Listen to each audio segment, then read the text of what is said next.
Pasal kaopat Tuan Syekh Abdul Qadir Al-Jailani Quddasallahu sirrahul aziz nyaritakeun bilangan ilmu. Jadi ilmu teh macam-macam, ilmu pelet, ilmu sihir, teluh, ilmu ngaduk kotok. Itu ngaduk kotok gitu make ilmu mah hese. Kudu dijantur heula. Macam-macam ilmu.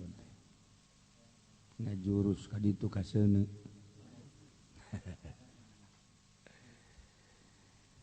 Nah, cek Tuan Syekh ilmu kabagi dua.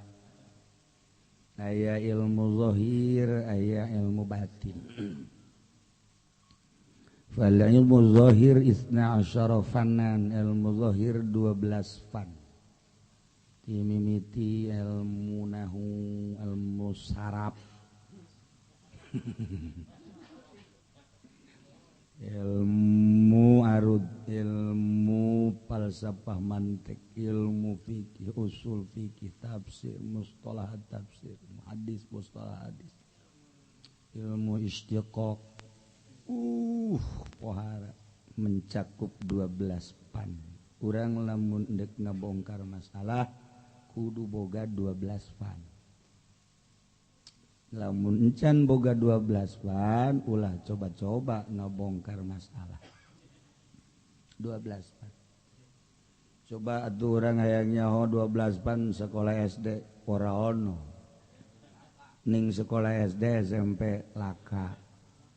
Lah iya, ana ilmu mahabah ning kono mah. Kuliah moal bisa, kuajeun teuing kumaha. Kuduna mondok maka deuleu sederhana jelema ge deuleu santri isuk-isuk sing purungkul leuwih ti heula ngadahar bala-bala batan mandi eta santri eta kos kitu sing purungkut bae ngadahar bala-bala cileuh masa gede poleca tapi hasilna masyaallah karim deuk ngadu naon coba jeung santri Masya Allah, di mana geus keluar di pondok pesantren, Masya Allah, asak,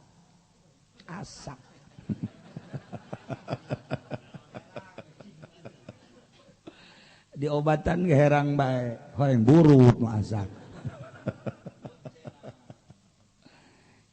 Santri batu, kos itu sederhana, tetapi diaraji kuyana timimiti fa'alu. Mulai ngaji ilam anal awamila finahwi mi'atu amil. Di mana sekolah ayahnya nyahukeun amil jeung moal aya. Tanya sebagai amil ada berapa? Di lembur saya 1.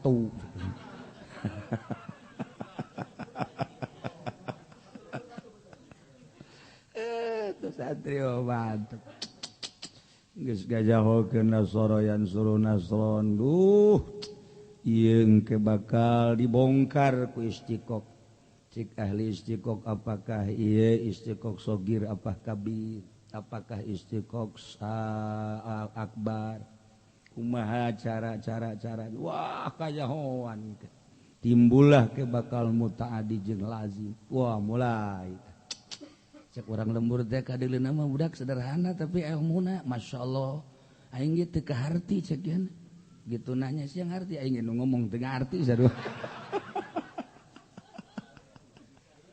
Ya Allah, ya Rabbi.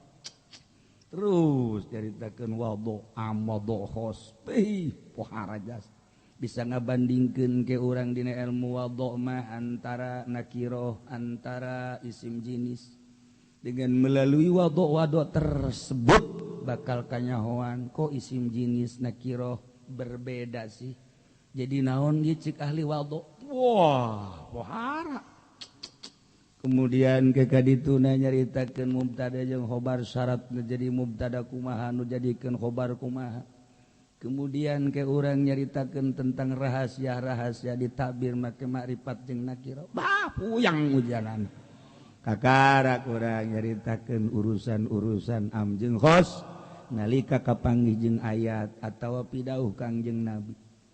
Nah kapanggihlah ke kurang malah timul wajib ila bihi fahuwa wajib moal beres ya ibadah lamun teu kawin-kawin heula tuh. Sebab ieu salat lamun tahiyat ngacungna 2 wah bahaya ya. Can sampurna ieu budak kawin ke asup kana malayatimul wajib ila bihi bahwa wajibun sabisa-bisa sia bae tolol. Mulai mana bae ieu bahasa-bahasa anu umum waduh ditaliti ke usul fikih. Mana bae geura bahasa-bahasa teh umum di mana aya iza naon gunana di mana aya lau naon gunana di mana aya id naon gunana. Wah tah geus ngaji apeng-apengan lamun geus kitu. Karak kesadiaan gelas 3 ge masalah. Ngariung teh. Nah, eta teh masyaallah. Diondang teh di mama-mama urang bunga. Giliran bae nu nyododok masalah teh becus. Aduh, babatola ulama uhu.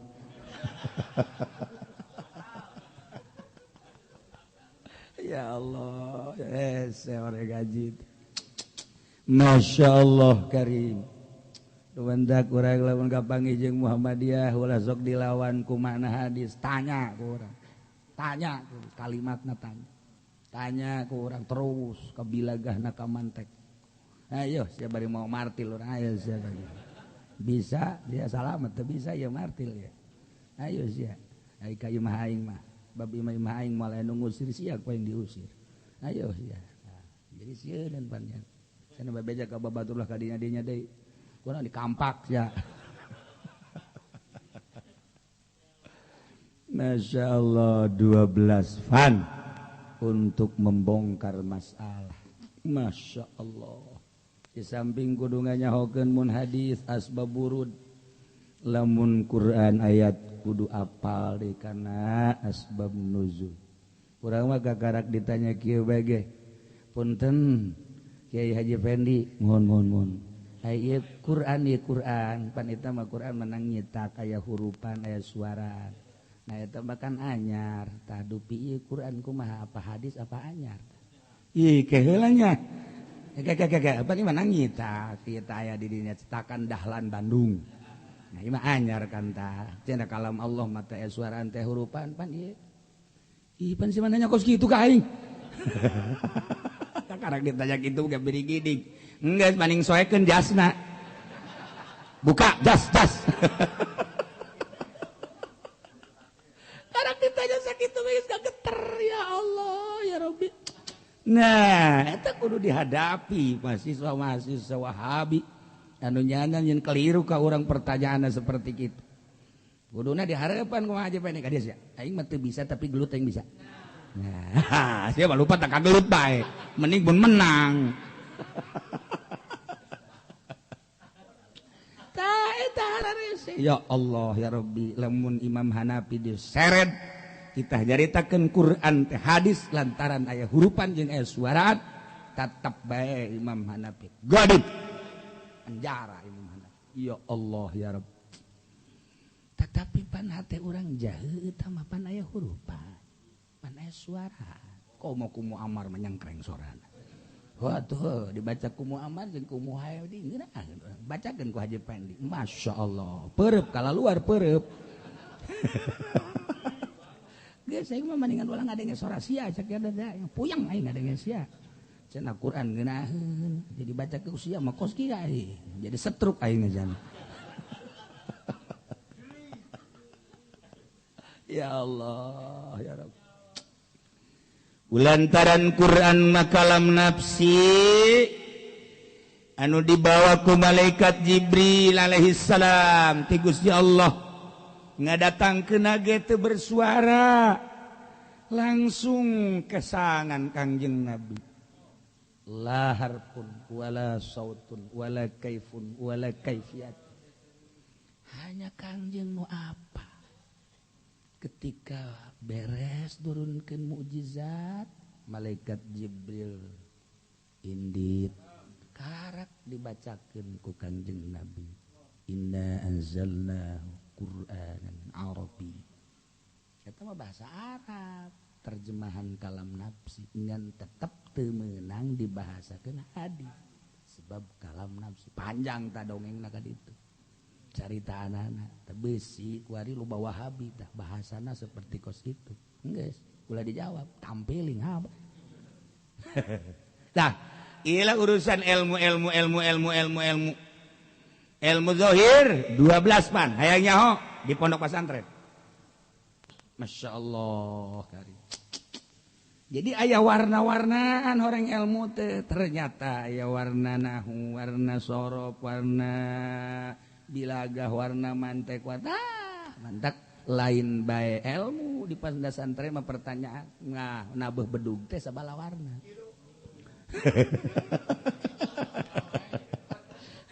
Masya Allah. Bere berkat habak tah.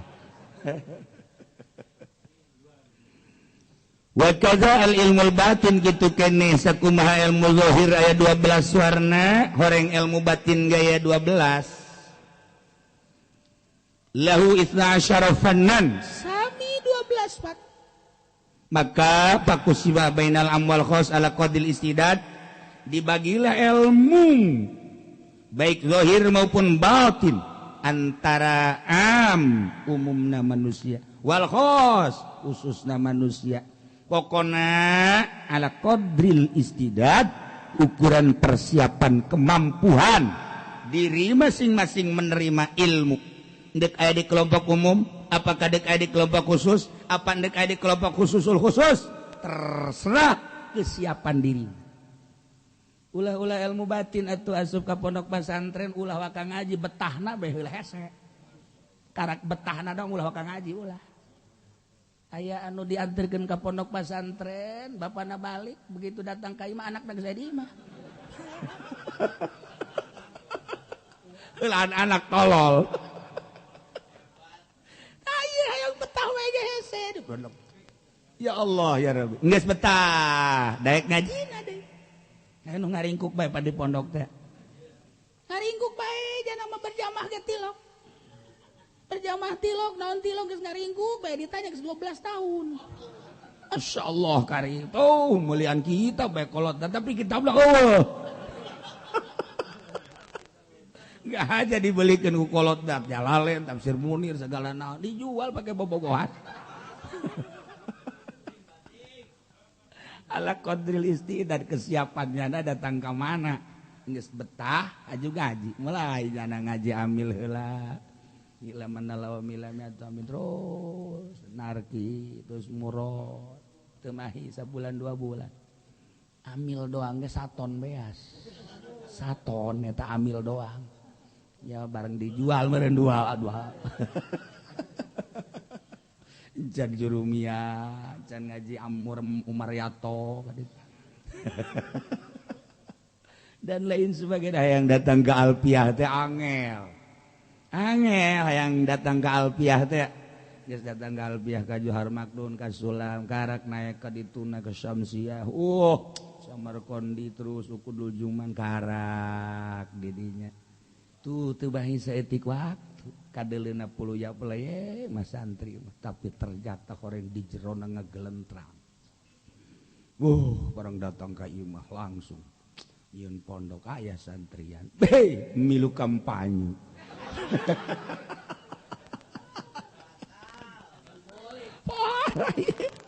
kesiapan datang ke mana ya ala qadril istidad ilmu 12 pad dibikin bainal amwal khos eta teh ala qadril istidad aya nu masantren datang ka 5 genep tahun haju ngarti bae kesiapannya hebat aya nu 10 tahun aya nu 15 tahun tergantung kesiapan anak aya nu cukup dina ilmu alat bae aya nu cukup dina ilmu syariat bae nah ieu tergantung kesiapan dirina gitulah cek tuan ilmu batin ge sarua aya anu ngan sakadar nongton doang ilmu batin tenangan tongton doang ngalaksanakeun mah teu titah ulah hasud dan ngagedean hasud, titah ulah ria tambah-tambah, titah puasa keur di pondok badek bareng jadi kiai gendut dan lain-lain sebagainya. Ialah ilmu batin hese sebab teu bisa lempang sorangan lamun urang ngaji amil kudu aya nu nungtun ilham mampil amar kudu jalma sung anta beda beuna anak untuk kira barang alhamdulillah subhanallah aya nu nungtun encan ngarti urang tah tapi geus ditungtun narki ke ngarti nama urang geus rada dewasa oh ya heueuh orang nya nu keur ieu narkib teh oh ieu tuh kan ngarti aya nu nungtun urang geus ngaji palak teh kan lain kitab heula mulai urang nyarita naon di praktek heula ngaji palak di Cipanasa praktek kayak geus bisa tak usul urang nyieun masalah kan didelekeun ku guru oh ieu setengah main ye mulai deui geus bisa karak dibacakeun kitabna kitu ngaji palak teh praktek heula guys di kitab makan dibacakeun doang kan ya diakurkeun oh tinggal ngangaranan doang kemudian jeung ngaran nu kuari diakurkeun ieu ngaran kitab mah ieu bahasa kuari mah ieu kieu ieu bahasa jadi urang leuwih ngarti deui geus praktek eta lah ngaji falak seperti eta. Nah urang narkib can ngarti urang sabenerna mah sebab kakarake ngamimitian ngaji ketika urang nyaho tanahu teh kos oh diakurkeun jeung narkib jaheuh horenganan masyaallah bahkan orang bisa nyieun sorangan bisa nyieun atuh ku ari mah teh kudu ditungtun ku guru geus aya naon-naon kurang tarkib naon kurang tarkib naon turun tarkib bisa nyalahkeun batur atuh bisa nyalahkeun batur urang lamun urang ngabahas bismillah ti guru masa kitu dileuwihan ku urang kajen salah ge ya Allah. Nah, ilmu batin geus sarua datang ka mana dan kudu aya nu nungtun. Di mana ngamimitianana ieu urang? Kumaha berangkatna heula urang teh? Di mana heula praktek heula? Tak can dibere nyaho. Ieu teh ka mana? Can dibere nyaho. Tek praktek heula tek. Nah, mulai ditaekeun. Tek ilah kieu. Nu mentak kudu kal mayit biadil gosil ulah batatanya. Sebab naon eukeur diarahkeun. Arahkeun kayak diberenya kayak bakalna loba ngimpi ulah bebeja ka sasa sebab impian eta adalah engke hiber satungtung encan ditakbir nya nah hiberan bae ketika anu nabir salah nah eta kadinya asup mantak ulah sok bebeja impian-impian bisi salah ngaji pendek da bebeja naon ngaji ngimpi cok ngimpi naon naik ka gunung aju naon ragag ya tung musruk tah mah kos itu mah mantak geus baheulana ditabir musruk datang ka kuari musruk bae nya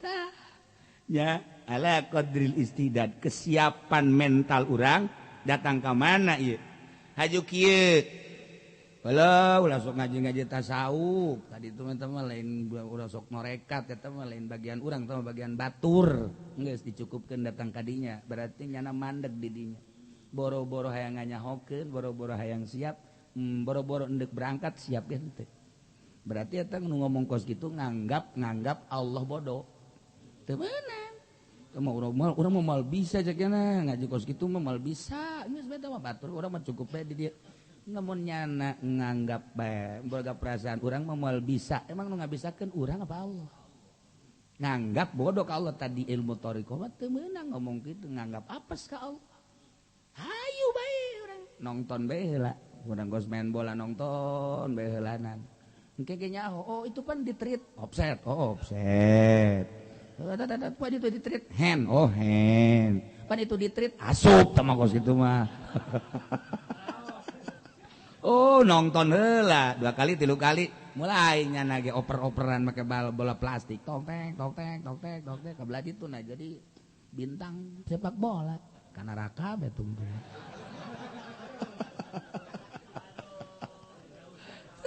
takut gitu nonton heula haju tertarik. Nah ilmu batinnya sarua 12 maka dibagilah bainal amwal khos ala qadil istira kesiapan datang ka mana aya jelema pinter ngajina tapi teu siap kana ilmu batin atuh geus datang ka dinya doang aya jelema bodoh dina ilmu syariat sakadar bag-bagan ubudiyah doang tapi nyana penasaran hayang murni jeung mulus batina kesiapan mentalna luar biasa sanajan bisa kan sakadar ubudiyah rapi wudu rapi salat rapi bag-bagan zahir henteu nyaho kana muamalah nu jero teu nyaho kana munakahat nu jero henteu nyaho kana urusan jinayat mun dibongkar tapi urusan ubudiyah mah geus rapi penasaran ilmu batin nyana berangkat nyana aya nu bisaeun kiai anu teu siap padahal jago henteu aya nyana ilmu batinna jelema nu sederhana tapi siap luar biasa nah ieulah ala qadril istidad kumaha kesiapan kemampuan diri apakah neuk ngagolongkeun diri dina umum bae apakah nek asup kana khusus apakah nek kana khususul khusus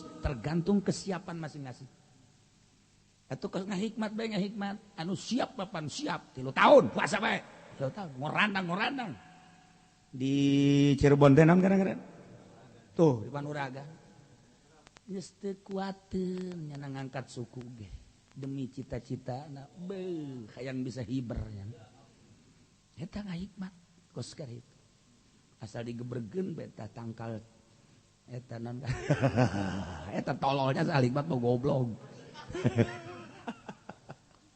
tah eta kos kitu ga hikmat aya anu hayang mah hikmat tapi puasana batal malulu atuh bae jadi napa kos kitu mah aju ngawiridna ge wow mimiti 100 poe 40 poe ulah batal kemudian 100 poe kemudian setahun nah eta kesiapanana deuk ngahikmat ilmu hikmat zahir itu tergantung kesiapan urang ala qadril istidad masya Allah kali nah ieu mah ilmu menuju ilahi usul ilallah kesiapan urang datang ka mana engke urang kan menta ka Gusti Allah asli na bajadang Gusti Allah urang kudu loba menta bae geus ka Gusti Allah Gusti abdi teh eueuh kae ge dan Gusti sanggeus aya ge cak Gusti layakumu ilabi eueuh nu ngurus kecuali kaula abdi urusan atuh Gusti benta ka Gusti ya Allah ya Rabbi Gusti ulah abdi dibere sugih Gusti lamun sugih ieu bakal ngarusak ka abdi ulah dibere dunia abdi lamun dunia ieu bakal ngarusak ka abdi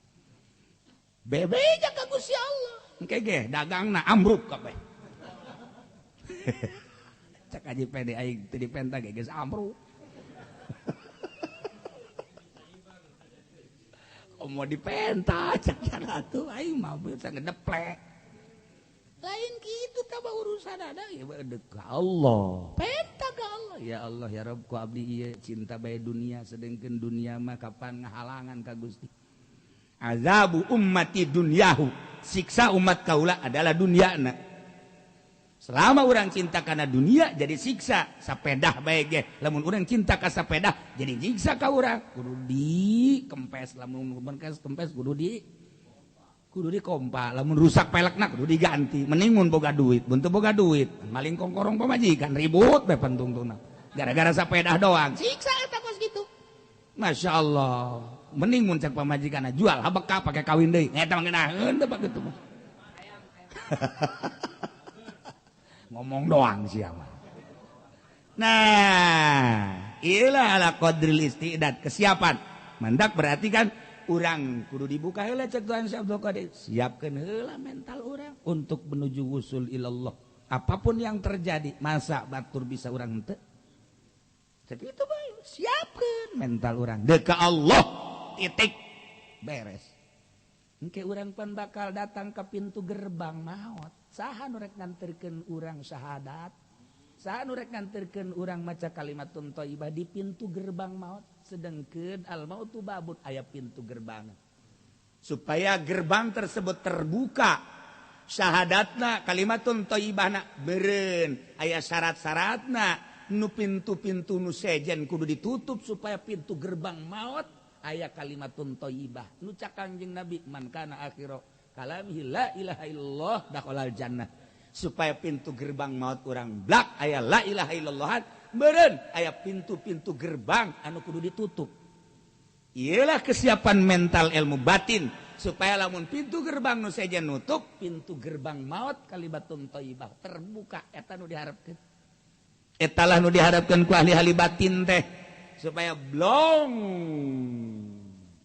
la ilaha illallah kabawa ka alam itu loba nu mandeg pan di dinya kibar siso mandeg di jeung sederetan kiai naudzubillah min dzalik cacak kiai ge hese atuh komo tukang karu hese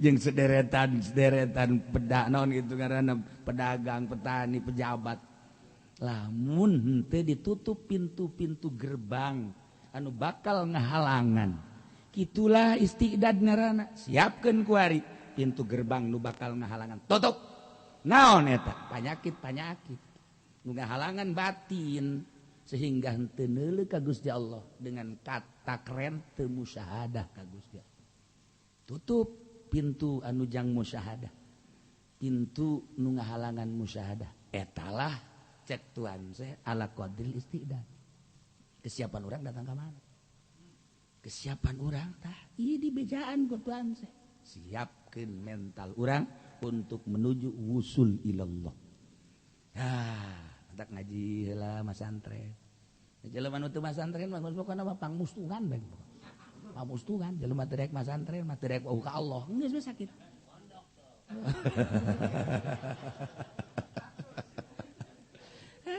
Aduh lahir di pondok, paeh di pondok, bodoh bae pu.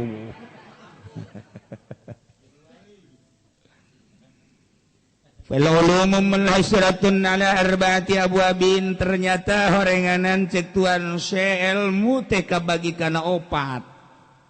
Al-babul awwalu zahirus syariat. Bab awal zahirus syariat yakni ilmu syariat anu zahir Islam. Eta mangan sakadar perintah Allah, larangan Allah, jeung berbagai hukum-hukum disebutna syariat. Eta Islam. Dikitabkeun lah, jadilah sapinah. Naik takrib, riyad, siti naik Fathul Muin, naik Fathul Wahab, naik deui Iqna, naik deui ka ditu. Minhaj, tafsirat, tafsir Raudhah. Sok badek kumaha teh raudhah. Serem kadengna. Tufah, masyaallah. Eta ngabahas dengan sakadar urusan perintah, larangan, wasail ahkam, wajenting disarhan datang ke 20 jilid. Eta teh kaluar ti urusan-urusan perintah, nahi sailil ahkam. Zahir teh mah, eta mah ilmu lalagaan tah pasti.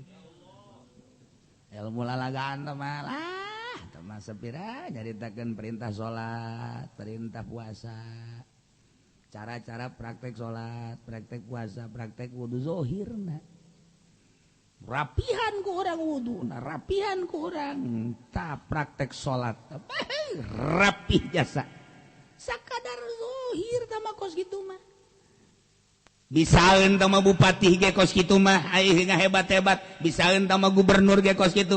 Bisaeun tah mah presiden ge, bahkan urang katipu hari tanu ge make kopea salatnya. Bisaeun nya. Bahkan jadi imam deui nu imamna kiai nu makmumna tolol.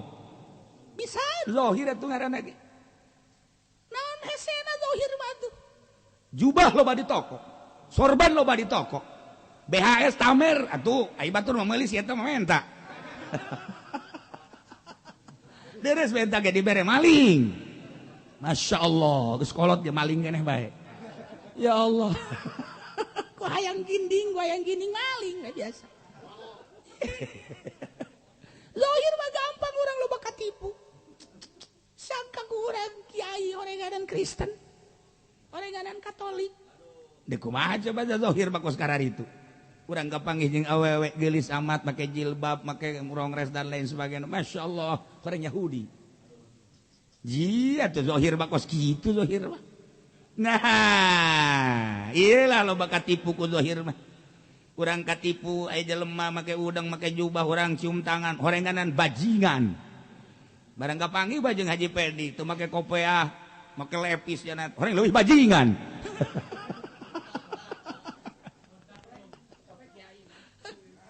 Artinya zahir mah orang loba katipu, lamun teu nyaho mah. Nah, iyalah zahirus syariah tapi tetap aji. Tetap diaji ku urang, lamun teu diaji bahaya atuh kumaha wudu nu bener. Nyaritakeun cai dan sadaekna tuh bisa. Kitu keneh salat. atuh lamun teu diaji atuh moal beres kitu keneh haji jeung puasa atuh tetep kudu haji zahir jangan ngararapih zahir. Wasani batinuha nomor kedua batinna. Nah ieu samaituhu ilmal batin dingaranan ilmu batin bahkan dikerenkeun thariqah.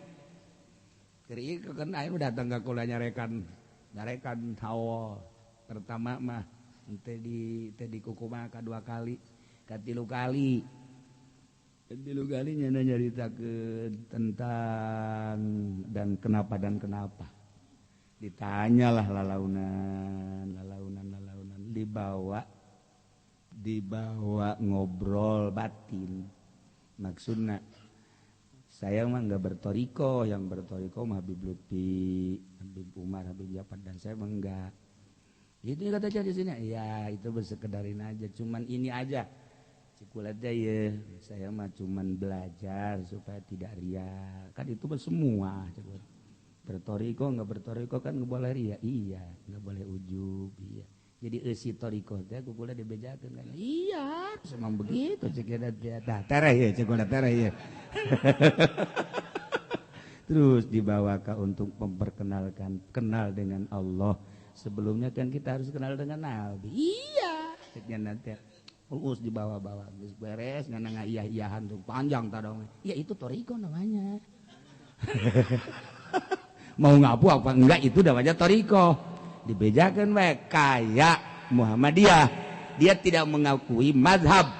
Sekarang coba kita analisa bermazhab apa enggak. Kukula digadijakeun teng ternyata bermazhab.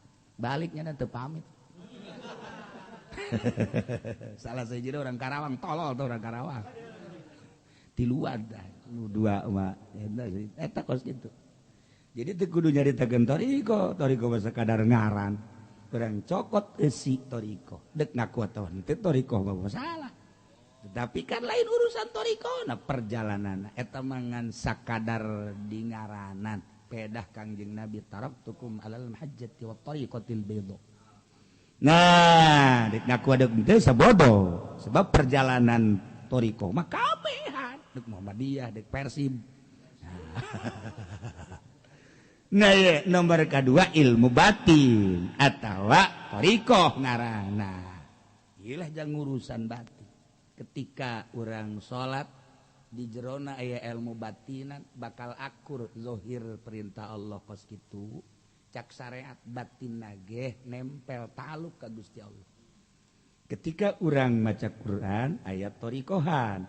Engke kan ka Gusti Allah. Ketika orang maca sholawat ayat torikohan kan ka Gusti Allah.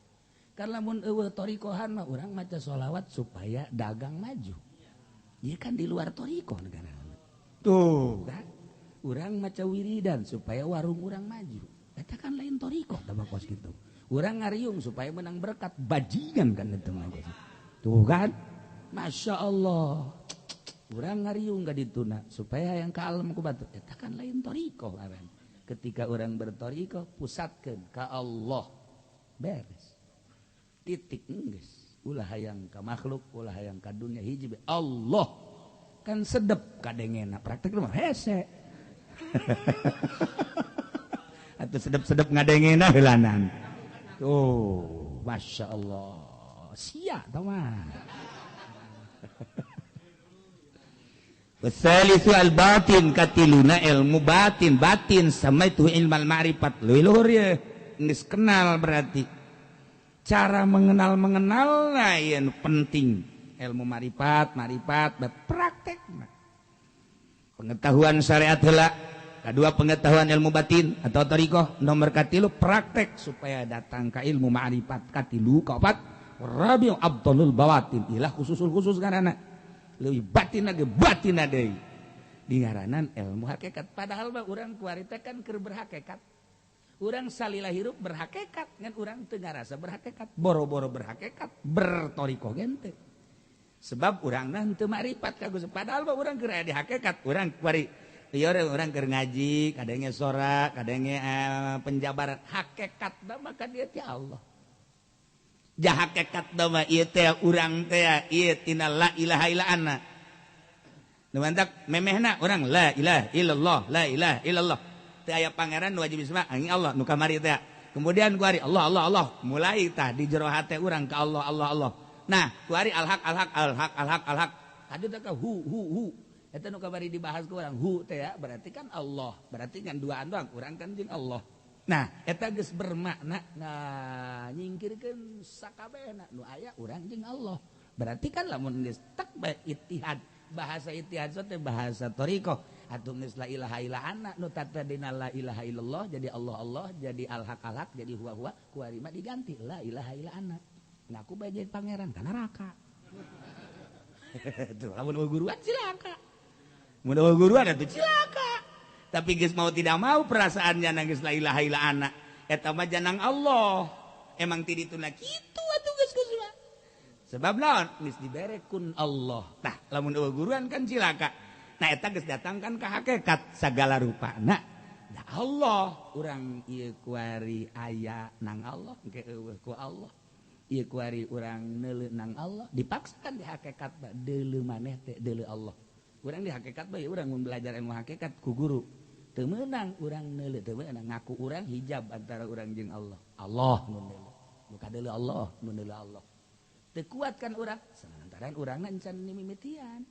Lamun dimimitian atuh kuat engke melalui guru. Tadi mantak ngaji kos kieu mah teu meunang di nu teu mararondok teh teu meunang sabenerna. Aslina mah mantak pake lalagan we heula ieu pagedala dieu teu meunang. Sebab naon? Atuh bahaya. Ngaji hakikat mah kudu aya pemaksaan diri. Kitu ge tidak syariat heula. Syariat kan urang dipaksa ku syariat. Kemudian dipaksa ku thariqah, berarti geus ganti alamna ku ari. Lamun urang norekat tapi urang bersyariat atuh tah ngaranna bohong. Ongko norekat tapi nyareat keneh atuh bohong ngaranna.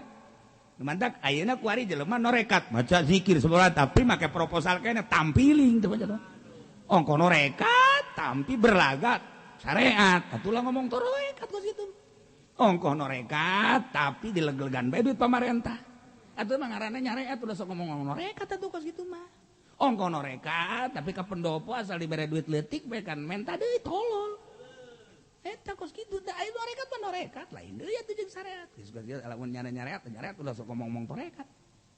Lamun neuk norekat atuh kudu berbeda anti. Mun dibere saya mah enggak lagi norekat entar aja di rumah ngasihnya. Iya, tawa abi projak tawa tuh. Masya Allah, ayah susumputan torekat teh kos gitu. Cara ucing-ucingan budak letik. Ada, nah iya. Torekat atuh, udah jelas atuh. Lelempangan, mantak kajahoan. Si atuh cenah norekat, bele ku urang. Ya henteu. Ngomong doang. Sebab naon? Da henteu bae pokona. Larangan aku jadi ditabrak. Lain norekat teman nyareat ngaranna. Jadi kudu aya pantangan-pantangan jeung larangan-laranganan. Minimal aya 4 naik aya 10. Larangan aja ikat tebak ku urang. Ngomong doang torekat.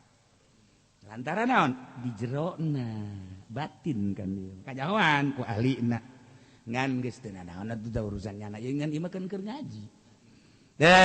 Nomor keempatna abtonul bawatin melalui lelembutan. Allah Maha Latif, Maha lembut. Maha lembutna henteu bisa dinyatakeun. Kumaha maha lembut. Allah Maha Akbar. Ku akbarna Allah teu bisa digambarkeun. Okos urang bobogohan cinta ka bogoh urang pohara jasa ka urang, eta teh teu bisa digambarkeun betapa hebatnya cinta kekasih urang ka urang. Bae, walaupun jauh di mata, dekat di hati. Ya Allah, gunung yang tinggi akan kudaki, lautan yang akan kuseberangi. Ngusruk ujianan. Tah eta ku gedena cinta. Gedena akbarna Allah tidak bisa digambarkan. Ulah-ulah kagedean Gusti Allah ciptaan ge langit bumi sakieu paharana. Komo keakbaran Allah. Akbarna Allah teu bisa digambarkeun, lembutna Allah teu bisa dihayalkeun. Maha Latif, Maha Akbar. Endek digambarkeun teu bisa, endek dihayalkeun teu bisa, tapi kunaon Allah aya di kolbu. Iyalah hakikat. Nah, iya orang datang kadinya abtolul bawatin. Atuh kudu aya mursyid anu nuntun supaya Allah teh aya di kolbu. Masya Allah karim. Nah iyalah wasamaitu ilmal hakikat. Nah pala Buddha minta syeli kulliha cek tuan syekh teu menang henteu siapapun dimanapun bagaimanapun harus menghasilkan seluruh ilmu nu tadi. Kudu auh jeung Allah, kudu nyaho ka hakikat. Tak ahli hakikat mengajakanana kana hakikat. Ahli thariqah ngajakanana kana thariqah. Atuh kitu kemeh ahli politik ngajakanana ka politik. Atuh urang lamun datang kandidat engke kaajak ka ditu. Sebab sekali silaturahmi, dua kali ta'aruf. Ketilu kali halal bil halal, halal bil halal. 4 kali dibawakan jeruk. 5 kali asup urang ngadenya. 6 kali dipudoli di luar. Hedok. Aduh. Cak orang Baduy cantang tuh. Cantang tuh hidup payah boa. Ya Allah, ya Rabbi. Nah iyalah. Kumaha deketna urang jeung saha deket eta batur ngomong urang kajian ku kumaha. Moal betah urang ngobrol jeung eta lamun urang teh di dinya. Moal betah mentek si eta babarengan bae jeung si eta ge betaheun berarti sapagodos obrolanan. Gitulah. Nah iyalah Tuhan Syekh mere motivasi ka orang fala Buddha min tafsili kulliha kama qala ahli salam wallahu a'lam bissawab.